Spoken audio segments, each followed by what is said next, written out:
네, 코로나19 대응을 위한 긴급 재난지원금 지급에 대해서 여야는 오늘도 가시적인 성과를 내지 못했습니다. 대신 하루 종일 언론을 통해 핑퐁 게임을 하는 모습이었는데요. 네, 국회로 가보겠습니다. 박현우 기자.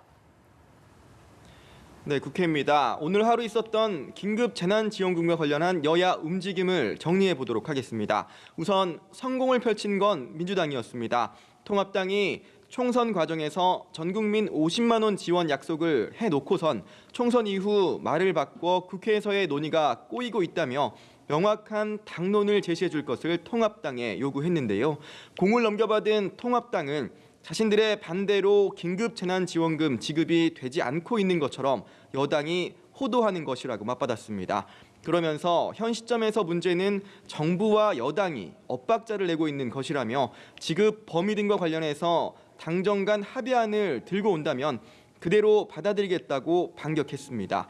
이에 민주당은 채 몇 시간도 지나지 않아 구체안을 내놨습니다. 핵심은 재난지원금을 국민 전체에게 지급할 것이냐, 하위 70%에게만 지급할 것이냐 하는 것이었는데 민주당은 100% 지급을 원칙으로 하되 고소득자들에게는 기부를 유도하고 이를 연말 세액공제 등을 통해 돌려받을 수 있는 방안을 추진하겠다는 절충안을 내놨습니다. 사실상 소득 상위 30%에 대한 지원금을 기부금이라는 명목으로 환수하는 방식이라 해석에 따라선 전 국민 지급이 될 수도 하위 70% 지급이 될 수도 있는 안을 내놓은 건데요. 민주당 발표 직후 정세균 총리가 이 같은 안을 사실상 받아들이겠다는 입장을 표명했습니다.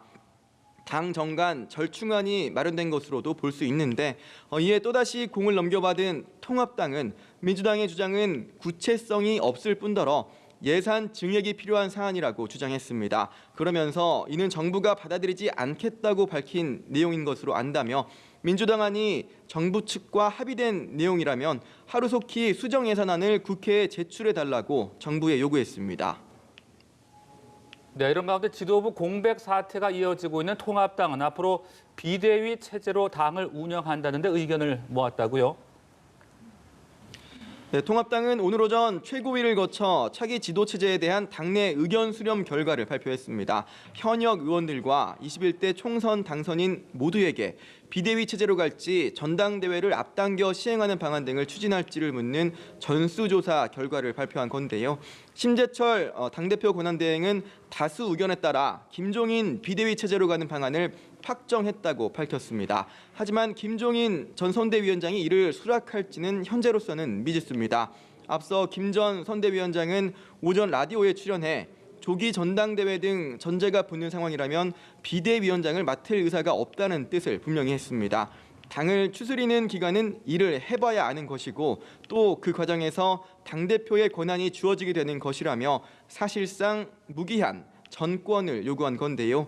이와 관련해 심 권한대행은 김 전 선대위원장을 직접 만나 수락 여부와 임기 등을 논의할 예정이라고 밝혔습니다. 지금까지 국회에서 연합뉴스 TV 박현우입니다.